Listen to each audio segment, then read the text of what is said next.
नमस्कार दोस्तों, ocean network में आपका स्वागत है। कांग्रेस पार्टी के नेताओं ने ही राहुल गांधी को अडानी पर बोलने लायक नहीं छोड़ा है। एक खबर आई, खबर थी दावोस से। और दावोस में चूंकि इंटरनेशनल इकोनॉमिक फोरम की मीटिंग चल रही है, तो वहां तमाम राज्यों के जो मुख्यमंत्री हैं और जो अलग-अलग देशों के लोग और उद्योगपति वहां पर मौजूद। खबर आई कि जो तेलंगाना के मुख्यमंत्री हैं कांग्रेस के, रेड्डी साहब युवा मुख्यमंत्री हैं। अभी राहुल गांधी, सोनिया गांधी और प्रियंका वाड्रा हैदराबाद गए थे शपथ ग्रहण समारोह में। वहां सत्ता परिवर्तन हुआ है। तो रेवती रेड्डी और इस चित्र में आपको सरकार के भी कुछ प्रतिनिधि, अडानी ग्रुप के भी कुछ प्रतिनिधि और खुद गौतम अडानी समझौता पत्र लिए हुए हाथ में तेलंगाना के कांग्रेसी सीएम के साथ दिखाई दे रहे हैं। 4 एमओयू साइन हुए हैं तेलंगाना के चीफ मिनिस्टर और अडानी ग्रुप के बीच में, और कुल मिलाकर के 12,000 करोड़ से अधिक का निवेश गौतम अडानी का ग्रुप तेलंगाना में करने जा रहा है। अब ये कोई पहली बात तो है नहीं कि कांग्रेसी मुख्यमंत्रियों ने इस तरह के एमओयू साइन किए हों या गौतम अडानी ने कांग्रेस रूल्ड स्टेट में पूंजी निवेश किया हो। पहली बार नहीं है। राजस्थान में भी वहां के मुख्यमंत्री अशोक गहलोत ने उनके साथ एमओयू साइन किए थे। ये तय हुआ था कि 60,000 करोड़ के आसपास का निवेश उनकी कंपनी करेगी। और छत्तीसगढ़ से भी इस तरह की सूचनाएं आई थी कि छत्तीसगढ़ में भी भूपेश बघेल और गौतम अडानी के बीच में बातचीत चल रही है, समझौते हुए हैं। और अकेले कांग्रेस पार्टी की बात नहीं है। ममता बनर्जी हों, शरद पवार हों या राहुल गांधी के जीजा श्री हों, उनके रिश्ते गौतम अडानी से, अडानी ग्रुप से बिल्कुल रहे हैं और ठीक-ठाक रहे हैं। और ऐसे कई अवसर आए हैं जब गौतम अडानी के साथ ये लोग दिखाई दिए हैं। राहुल गांधी की जहां तक बात है, तो राहुल गांधी तो पार्लियामेंट में नरेंद्र मोदी के साथ गौतम अडानी का चित्र कुछ इस अंदाज में दिखा रहे थे कि जैसे राजा और कोई चोर की तस्वीर साथ-साथ हो। अभी मिलिंद देवड़ा ने कांग्रेस पार्टी छोड़ी है और मुंबई में जो शिवसेना में शामिल होने का उनका प्रोग्राम था, उसमें उन्होंने कहा कि ये वो कांग्रेस पार्टी नहीं है। ये तो अब उद्योगपतियों को देशद्रोही तक कहने से नहीं हिचकती है। लेकिन क्या कारण है? राहुल गांधी तो गौतम अडानी के खिलाफ जो है बयानबाजी करते रहते हैं। आपको ध्यान होगा मुंबई में भी जो प्रेस कॉन्फ्रेंस की थी इन्होंने, इंडी अलायंस की बैठक के इतर, जिसको लेकर के ममता बनर्जी बहुत लाल-पीली हुई थी। उन्होंने सवाल खड़े कर दिए थे कि यहाँ तो इंडी अलायंस की बैठक है, राहुल गांधी ने अलग से प्रेस कॉन्फ्रेंस की क्यों की? और वो प्रेस कॉन्फ्रेंस भी अडानी पर, मोदी पर अटैक करने के लिए इन्होंने की थी। क्योंकि पश्चिमी देशों के किसी समाचार पत्र में कुछ छप गया था गौतम अडानी की कंपनियों को लेकर के, और वो तोड़-मरोड़ करके या घुमा-फिरा करके वही चीज़ छापी गई थी जो हिंडनबर्ग की रिपोर्ट में आई थी। अब हिंडनबर्ग की रिपोर्ट की हवा तो अमेरिका भी निकाल चुका। सुप्रीम कोर्ट में मामला गया था, एसआईटी गठित की गई थी। जो सेबी की रिपोर्ट है, उसको सही माना गया, वहाँ भी हवा निकल गई।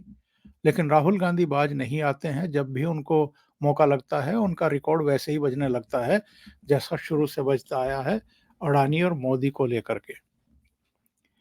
लेकिन उनके ही चीफ मिनिस्टर ने जिस तरीके से राहुल गांधी की एक तरीके से बोलती बंद कर दी है, क्योंकि अगर आप तेलंगाना में उनसे निवेश ले रहे हैं 12,000 करोड़ का और दिल्ली में या देश के दूसरे हिस्सों में आप प्रेस कॉन्फ्रेंस करते हैं और गौतम अडानी पर ही आपका नजला फूटने लगता है, तो इसको पाखंड और ढोंग के अलावा कुछ नहीं कहा जाएगा, कुछ नहीं माना जाएगा।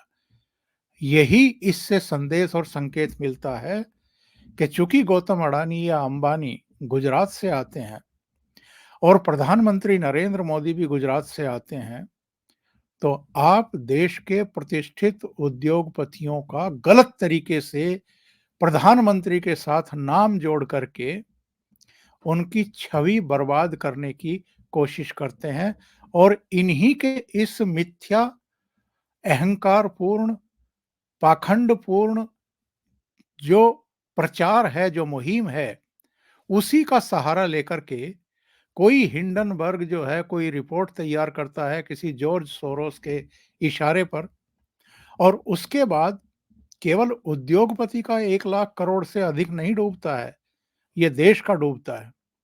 तो आप कहीं ना कहीं देश को नुकसान पहुंचा रहे हैं। और जिस तरह से कांग्रेस पार्टी की प्रेस कॉन्फ्रेंस में इनके ही नेता, पूर्व वित्त मंत्री, पूर्व गृह मंत्री पी चिदम्बरम का रवैया देखा गया, जब उनसे एक रिपोर्टर ने यह सवाल पूछ लिया कि एक तरफ तो आप अडानी को मुद्दा बनाते हैं और दूसरी तरफ तेलंगाना में उन्हीं अडानी से आप पूंजी निवेश के लिए एमओयू साइन करते हैं, तो चिदम्बरम से जवाब देते नहीं बना, उन्होंने माइक खिसका करके सुप्रिया श्रीनेत की तरफ कर दिया और सुप्रिया भी उस सवाल का कोई जवाब नहीं दे पाई। क्या कहा उन्होंने, जरा खुद ही देख लीजिए, ये क्लिप मैं आपको दिखा देता हूं। आप लोग मोदी सरकार और अडानी को लेकर सवाल उठाते रहे हैं और आपका बड़ा मुद्दा भी रहा है, लेकिन अभी हाल ही में आपकी तेलंगाना सरकार ने एक बड़ा एमओयू साइन किया है अडानी के साथ। उस पर अगर आप कुछ कहना चाहें तो। मुझे लगता है कि ये मैनिफेस्टो लॉन्च की प्रेस वार्ता है और हम इसी पर केंद्रित रखना चाहते हैं। ये सवाल आप अन्यथा मत लीजिए मेरी इस बात को, लेकिन मैनिफेस्टो लॉन्च एक बड़ी चीज़ है और जिस तरह से हम इसको करने की कोशिश कर रहे हैं उसमें पूरे देश की आवाज़ प्रतिबिंबित। दोबारा सुन लेते हैं जरा इसको।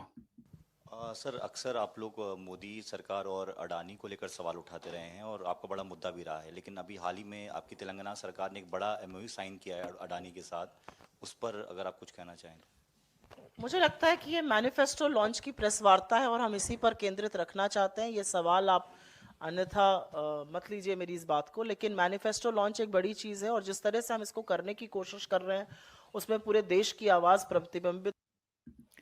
राहुल गांधी जो पाखंडपूर्ण बयान देते हैं और प्रधानमंत्री नरेंद्र मोदी की छवि को धूमिल करने के लिए अडानी को गलत तरीके से उछालते हैं, उनके नाम को उछालते हैं, उनको ही नहीं देश को नुकसान पहुंचाते हैं, उस पाखंड का कोई जवाब कांग्रेस पार्टी के ना प्रवक्ता के पास है, ना सीनियर नेता पी चिदम्बरम के पास है।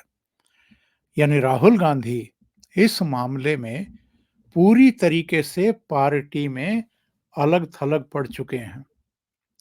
और ये तो आप जानते ही हैं कि राहुल गांधी की जो ये पद यात्रा चल रही है, इसका क्या हाल हो गया है 2-3 दिन के भीतर ही। कहीं नेशनल मीडिया में आपको उसकी कवरेज दिखाई दे रही है। केवल कांग्रेस का जो मीडिया विभाग है, वो उनके वीडियो, उनके फोटोग्राफ, उनके भाषण, और भाषण भी क्या कवर करे नेशनल मीडिया, इस यात्रा को भी क्या दिखाए, ये यात्रा कैसे समय आयोजित की गई है, क्यों की गई है। यानी प्राण प्रतिष्ठा की तारीख 22 जनवरी से ठीक 8 दिन पहले मणिपुर से इसे क्यों आयोजित किया गया और मणिपुर पहुंच करके मल्लिकार्जुन खड़गे से लेकर के राहुल गांधी ने जिस तरह के भड़काऊ बयान दिए और फिर से वहां लोगों को उकसाने की कोशिश की और प्रधानमंत्री नरेंद्र मोदी को ही घेरने की कोशिश की, उससे अब किसी को ये समझने में कोई ज्यादा माथापच्ची करने की जरूरत नहीं है कि भगवान राम की जो प्राण प्रतिष्ठा होने वाली है भव्य और दिव्य मंदिर में, उससे लोगों का ध्यान डाइवर्ट करने के लिए और इस बीच अपनी यात्रा के जरिए कुछ सुर्खियां बटोरने के लिए ही ये पदयात्रा शुरू की गई। लेकिन ये जो प्रकरण हुआ है कि आप अडानी मोदी, मोदी अडानी करते रहते हैं और आपकी राज्य सरकारें लगातार एमओयू साइन कर रही हैं, इस पर किसी के पास जवाब नहीं है और कांग्रेस पूरी तरीके से इस मामले में एक्सपोज होती ही दिखाई दे रही है। गौरव भाटिया ने एक ट्वीट किया है। उन्होंने लिखा है कि रिपोर्टर ने पूछा कि कांग्रेस की तेलंगाना सरकार ने अडानी के साथ एमओयू क्यों साइन किया। चिदम्बरम, माइक गाली वाली आंटी की ओर। गाली वाली आंटी, कोई उत्तर नहीं। गिरगिट ने सलाम ठोका। ये हाल हो गया है आज कांग्रेस पार्टी का। अभी के लिए इतना ही। बहुत बहुत धन्यवाद। अगर आपको ये चैनल और इसके कंटेंट पसंद आ रहे हैं तो लाइक करें, कमेंट करें, वीडियो को शेयर भी करें। अभी तक अगर आपने ये चैनल सब्सक्राइब नहीं किया है तो सब्सक्राइब कर लें और साथ में लगे बेल आइकॉन को दबा दें ताकि आगे आने वाले वीडियो और उनके नोटिफिकेशन आप तक पहुंचते रहें। बहुत बहुत धन्यवाद। नमस्कार।